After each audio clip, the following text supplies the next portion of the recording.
Alright guys, so we were recently talking about log functions, alright, and we know that an exponential, the inverse of an exponential, is going to be a log function. Alright, and over to the right here, I have the equations we were using for log functions.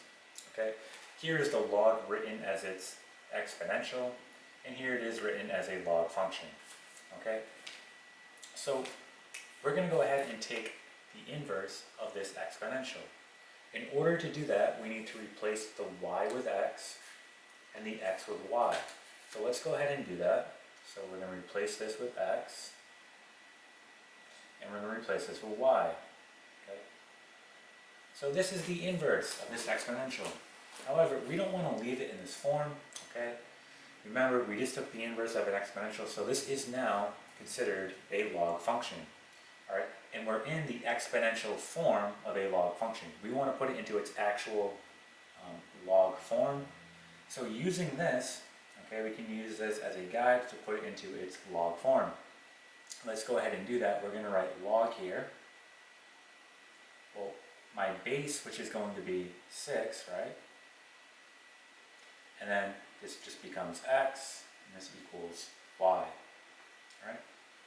So the inverse of this exponential is log base 6 of x. Alright? And just to be clear, again, both of these are exactly the same. If you were to graph these on a grid, you would get the same exact graph. Okay? They are both the same, just different forms. One's in exponential form, and one is in log form. Okay? Alright, let's do another example real quick. Let's do y equals 5x. Right? Well, same thing. Let's go ahead and replace the y with x and the x with y. So in this case, we get x equals 5y. Okay. Well, we know that we just took the inverse of an exponential, so now we're dealing with a logarithm. Okay, and we're in the exponential form. We want to put it into its actual log form. Alright, so let's go ahead and do that. So using this as a guide, we're going to write log base 5 of x equal to y.